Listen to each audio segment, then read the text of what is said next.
If you can repeat this difference between Dhamir Baris and Zahir. Yes. Okay. Brother, if we had used this Zaraba or Zarabat, right? And we are not using any noun after them. So, and the verb, and it's in it, there is what huwa or here. These are what means zamair, because in Zaraba huwa and Zarabat hiya. Huwa is what mustatir, that is what hidden in it. But when we talk about means sa'atu, zarabtu, you can see this one is what zamir baris, and this is what zahir, and this is what wazih.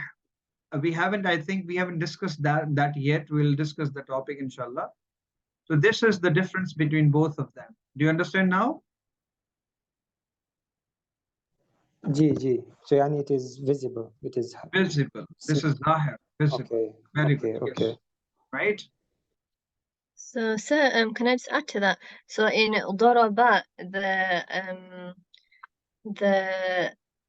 Dhamir, as in the fa'il, is inbuilt in Daraba, as in huwa is inbuilt in there, but it's hidden. Yes, that is hidden. Yes, you're right. Right. That's okay. That's correct. Right. Okay. Like right. Okay. So, for example, with sa'a tu, the tu is apparent, and it's not hidden. And yes. what that's called barizatun.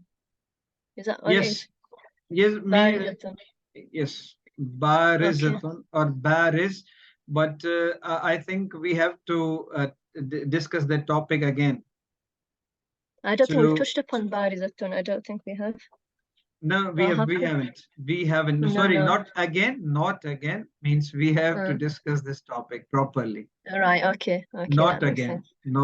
I take my words back. There's nothing. Just a minute. Let me save this recording. Lisan, Quran.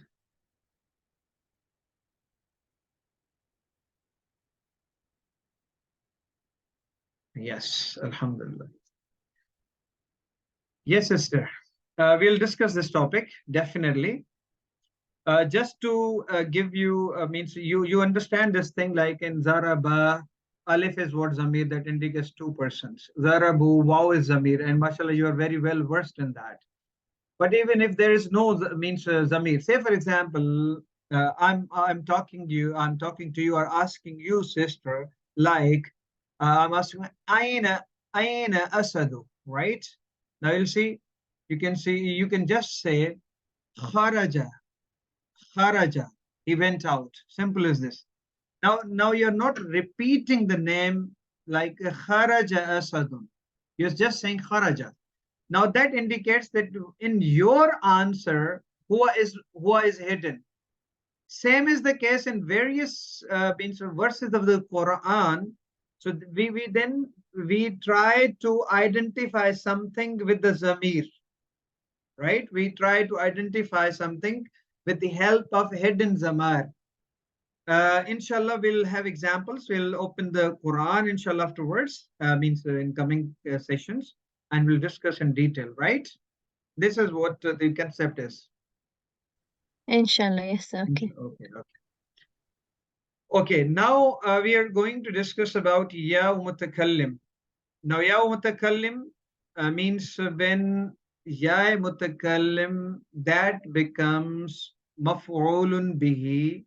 Now, how we are going to treat that ya? How we are going to use that ya? This is Ya'ul Mutakallim. Ya'ul Mutakallim.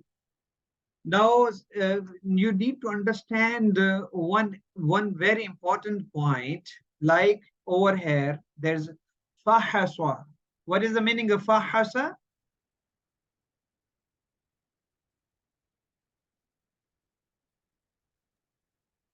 Don't know, sir. Fahasa. Now, means first of all, just try to understand the sentence, verb and file. Brother Amar, you are with us, right? Ji ji فحص الطبيب. Doctor checked or doctor investigated, right? Doctor examined. Now whom? We can say فحص الطبيب المريض or المريضة, right? You understand? Yes, sir. Ji Right?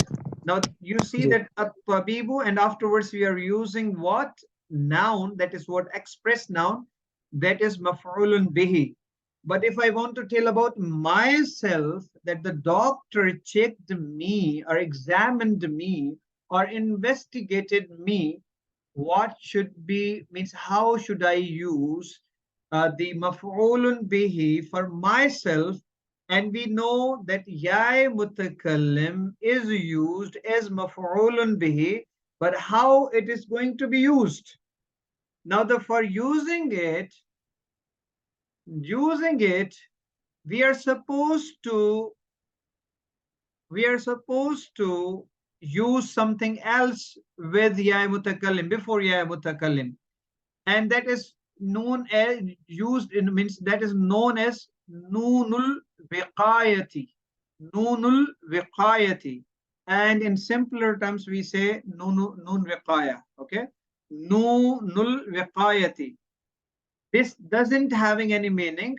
This noon doesn't have any meaning.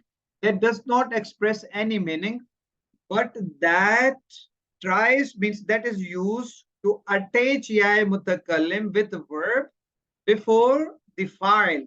Like over here, we can see fahasani. Now ya mutakallim over here, this is maf'ulun bihi, and that comes before the file, that fahasani tabibu, because tabib is what? Doctor, and doctor is what? File over here.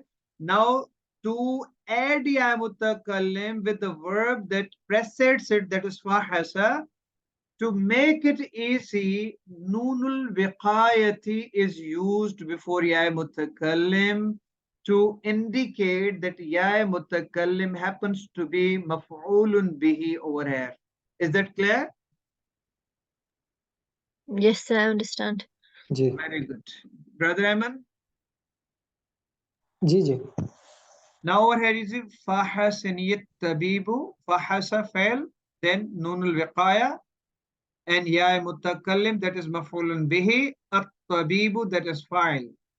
So this is the second point. The first point, I repeated that if we are going to use any zamir as maf'ulun bihi, and we have got a clearly indicated file, either it is ism or it is zamir baris.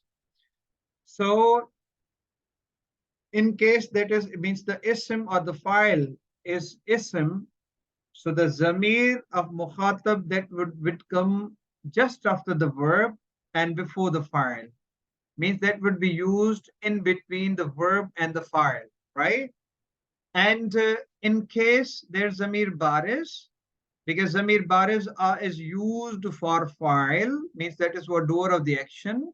So the maf'ul, either it is means for mukhatab or ghaib, that will be used after the zamir baris. In the case example is that sa'adtuhu, nasartuhu, darabtuhu, fatahtuhu, etc., etc., right? And when it comes to ya mutakallim, if ya mutakallim becomes a zamir, then it comes just after the verb and before the file. But to add ya mutakallim with the verb, or to attach ya mutakallim with the verb, we are supposed to use nunul viqayati. Nunul viqayati doesn't have any meaning. It is just you to add, means help in adding ya mutakallim with the verb for making it easy to pronounce, for making it easy to say, right? Like فحسني الطبيب. So fahasa is a verb, nunul viqayati, and then ya mutakallim, that is what maf'ulun bihi, at-tabibu, that is fa'il. Is that clear? These 2 points? Yes, sir, that's clear. Alhamdulillah. Alhamdulillah. I hope you are not overburdened today. Are you? No, sir, Alhamdulillah. Okay, very good.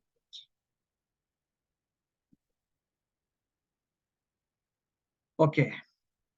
Now, this nunul wiqayati also used whenever you are going to use the means af'al in case of means mukhatab, like zarabta, zarabtuma, zarabtumu. And if ya mutakallim means you're going to say someone, they sa'adtumu, sa'adtumuni. Now there are 2 additions over there. Sa'adtumuni, there are 2 additions. Shahadtumuhu, okay? Or shahadtumuka, right? Or shahadtumuni, zarabtumuni. What are 2 additions? Can you find out 2 additions over there?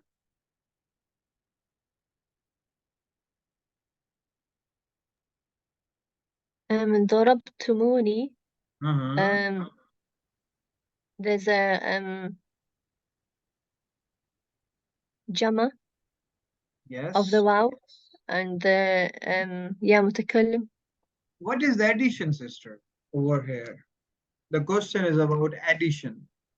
Means to indicate maf'ulun bihi, what kind of huruf are added? The noon with the ya Only mutakallim. noon? Only noon? The meme waw. Zarabtum. Meme is the part, essential. Oh, right. Okay, the waw. Yes. Because in zarabta, zarabtuma, zarabtum. Now waw is not used over there. That is not built-in part of the verb, but waw has been used for the sake of ease, okay, making it easy to pronounce, and then nunul wiqayati, and then you're going to use ya mutakallim.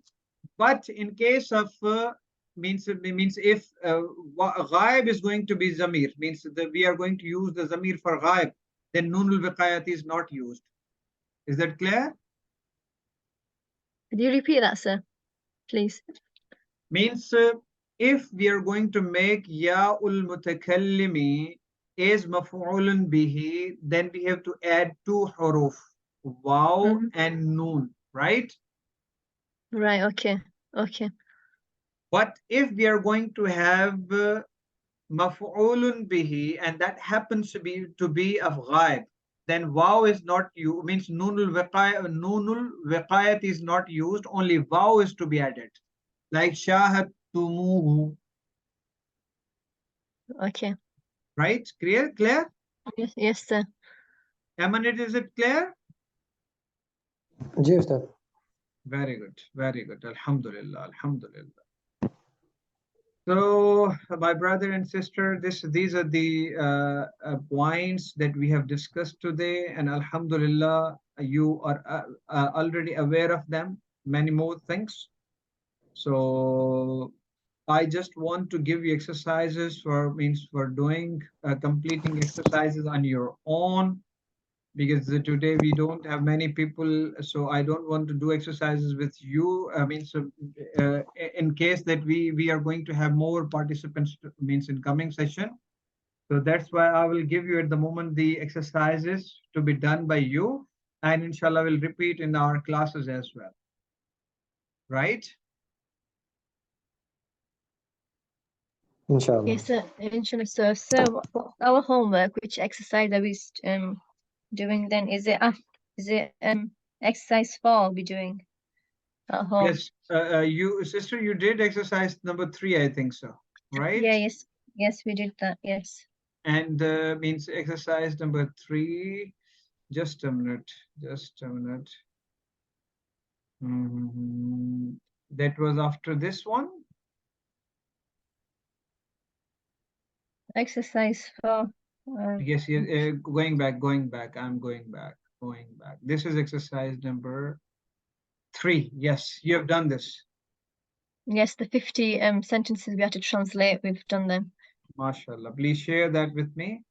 Very good. I appreciate your efforts. Brother Aman, you as well. Now exercises starts from over here, Sikal Muthanna.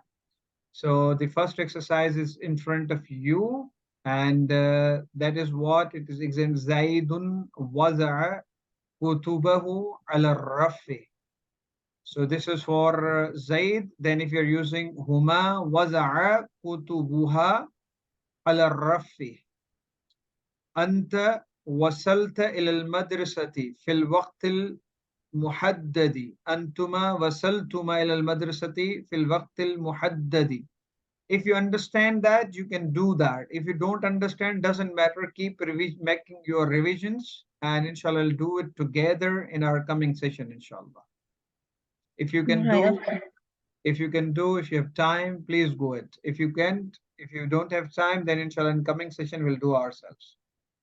Right, okay. So we'll work on exercise 4, inshallah. Okay. Inshallah, inshallah. Okay, Brother Eman? Ji, inshallah. So it's exercise 1 we're doing. Yes. So inshallah, see you on Thursday with Allah's blessings. Until then, I request for prayers. May Allah Almighty make it easy for all of us. And inshallah, I'll continue with these lessons. And if we have more time, then we can also increase the number of classes depending on the presence of our audience, right? So see you inshallah on Thursday. Inshallah. So just to clarify, it's exercise 4 that we're doing, because Brother Ayman says exercise 1, so I'm a bit